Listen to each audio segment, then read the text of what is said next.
Hey there, welcome to day 1252 of What's She Up To Now. Sharon Horne-Ellstrom here, documenting my journey as I transition from brick and mortar corporate world of business to the online world of business. All the craziness that is the online world versus the offline world, and a little bit of back and forth. In 2021, I am purposefully doing both offline businesses and online businesses. And I'll share some of my strategy and my reasoning throughout the year as to why and how I'm doing that, and why I think it's important. But today, it is the 4th of July here in the United States, and so I'm actually excited about the 4th of July this year. Last year, I didn't really do anything, and this year, I had moved and was in a huge transition, and so I didn't want to go do anything. And it was COVID-19, so there weren't fireworks displays and fireworks shows in many communities. I know that we usually, where I live in a small town on a river, and the town across the river in a neighboring state and our city, our town, take turns, and they alternate nights for fireworks. Well, last year nobody had fireworks. This year, that town in Minnesota, as a matter of fact, is opting out of fireworks. They're not doing fireworks. But last night we had the firework display in my small town, and normally I wouldn't go, but I went with my daughter and my son-in-law and my son and my granddaughter, although my son-in-law and granddaughter went back home because it was so busy and we forgot to bring the diaper bag for the baby. But we wandered around and saw the crowds and just reveled in the freedom that we have here in America, and that we're returning to now that a lot of the COVID things and the COVID and the pandemic are settling down. It was an absolute delight to see people out enjoying themselves, having fun, smiling, laughing, and enjoying the fireworks together. We took a blanket, sat right under the Hudson sign, which is my town, and actually enjoyed the fireworks. I got some pictures so I could share them with my son-in-law. I'll have to look and see if any of them worked out. I tried to video the finale, but we never know if it's going to work out till we go back and check. So fireworks, we'll start with fireworks today. I think people either love fireworks or don't like fireworks, or just don't care. They just are ambivalent about fireworks. And I grew up in a family, we sold fireworks for decades as a family, and now my brother-in-law and one sister run the fireworks business. But we did it for like 25 years. I sold fireworks for 25 years. Whatever we were doing as a family, we would stop doing that, come together, and for 3 weeks or 4 weeks, we would sell fireworks. And it was fun, it was exciting. We would blow off everything so we knew what everything did, and so we could tell people. And it was just a really fun seasonal business. And so I have a true affinity and true love of fireworks. I think for 10 years or so, I loved setting them off, and then you kind of get tired of it, and you let the kids and the next generation do it, and that's what we did. But I love fireworks. I think they're fun and amazing, and I know there was a lot of shortages of fireworks this year, but you wouldn't know it because for the last 2 weeks or so, fireworks have been going off all over our neighborhood and in the surrounding area. And I'm sure they'll continue. Tonight will for sure be a huge fireworks show and display and party, and then I would imagine for the next few days, probably even into next weekend, we'll hear fireworks going on. Live in a place that's surrounded by trees, so I don't really get to see them very much, which is part of why I went to the fireworks show last night. So what does that have to do with anything besides remember to take time, appreciate the things that we have in our lives, our freedoms and our opportunities to make choices and things. Today our idiom for Supersize Your Business was freedom of maneuver. And with this video, I spelt it the other way, manoeuvre or whatever. I guess it's probably the British English spelling and maneuver. And they were used interchangeably online. And so I was trying to figure out, well, which one is the correct spelling? And I would imagine they're both correct because I couldn't find one standing out over the other. Probably maneuver, just the M-A-N-E-U-V-E-R is the American version, the more common version. But freedom of maneuver reminds us that we have the freedom of movement, the freedom to choose. We have the room around each and every one of us if we decide to exercise and take it to create whatever it is we want in our lives. I shared it with respect to business and our businesses and how do we grow our business, and shared the 6 forms of maneuver. And I guess I have totally removed, I don't have a military background. My nephews and niece and on both sides of the family there's people in the military, but I have never been in the military. So I don't understand military or warlike thinking or analogies. So I thought it was pretty interesting to have a different perspective on how we can look at the changes, the challenges, the situations we find ourselves in, both with respect to our businesses and with respect to our personal lives.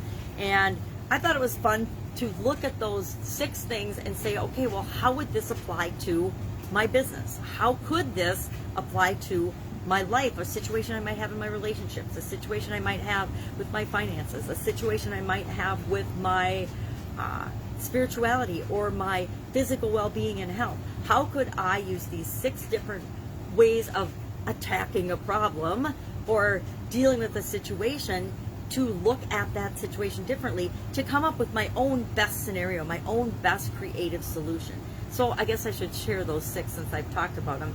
The 6 forms of maneuver, according to the internet and the 1970s maneuver warfare, are envelopment, I'm not sure how to pronounce it, but surrounding something, enveloping it, flank attack, frontal attack, infiltration, penetration, and turning movement. I think of a turning movement as a pivot or a change in direction. I've done all those, but not necessarily thought of them in those terms. So now it gives me a new framework to think about how might I apply these different strategies or tactics to my marketing for my business? How might I apply them to my problem solving or change process? How might I apply them to anything, maybe in my personal life or in my business life? So I always get kind of excited when I learn about or see a new framework that I haven't really been exposed to before. And I'm the first to admit, military things and attacking and warfare, something I've never even thought about. But I guarantee that billions and not trillions of dollars and years and centuries of thinking have gone into those type of strategies. So how might we be able to take them and apply them in an ethical, moral, and legal way, of course, to our businesses and to our life? Because it's up to us to always decide what everything means for us and how we're going to use it in our life to create the life that we want. Our annual challenge this year, Do One Thing Every Day That Centers You, our All About You 365-day challenge, was about our ability to choose our friends. Fate doles out who we're related to and who our relatives are, but we get to choose our friends. This was a saying by Jacques Delisle, I don't know. So today we are sharing who we've chosen to have be a part of our life. And I think that's one thing that it's important to remember. It's a freedom of maneuver, right? We get to choose. We don't get to choose the family we're born into, the community we're born into, where we're born, who we're born to, the experiences we have as a young child. But at some point, we get to stop and say, I get to decide and choose whether I'm going to participate in this or not. I, over the last decade, have really given myself permission, and of course I always had it, I just didn't realize it, to choose the situations, the dramas, the experiences I am or am not going to participate in.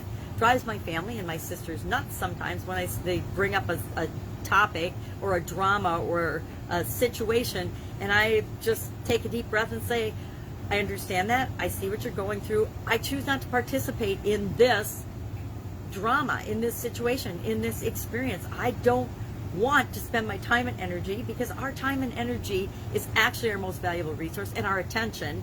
Am I going to spend it on this particular topic or thing? I understand it's a problem and a drama and a situation that you need to deal with. I'd be glad to give you my opinion, but I'm not going to jump in and be involved in the situation with you. And I think that has lowered my stress level, the drama, the exasperation, the frustration in my life dramatically by just that one change, consciously deciding if I am or am not going to participate in a discussion, if I am or am not going to do something or have an experience. I think it's interesting. One of the things I learned about online, and I honestly do not remember ever hearing or thinking or feeling this way when I was in the offline world, and it's called FOMO, the fear of missing out. And I think I probably experienced some of it online, because the marketing online is so targeted and so strategic and so strong and so sometimes manipulative or persuasive. Let's say persuasive instead of manipulative, that it would create this artificial fear of missing out in me sometimes. And I laugh because I look at it now from the outside and I choose whether I'm going to participate or not based on where am I going, what am I trying to achieve in my business and in my life? And does this thing, this event, this any event or anything or any experience or any training or coaching or webinar or book or piece of information, does this move me toward what I want and what I want, not what some marketer wants me to want? Does it move me toward my goals and objectives or not? If it doesn't, it's easy to say no. And once I say no, I have no fear of missing out because I have made a conscious choice and decision. It's when we let other people think for us and other entities and other things think for us that we get that artificial fear of missing out. It's the same thing I believe about struggling or hustling. We can choose not to participate. I choose to not struggle or sacrifice. I don't feel like I have ever sacrificed anything in my life because I have gone along and made conscious choices when I was going to get married, when I was going to have kids, when I was going to switch businesses, when I was going to be involved in different experiences, when I was going to learn different industries.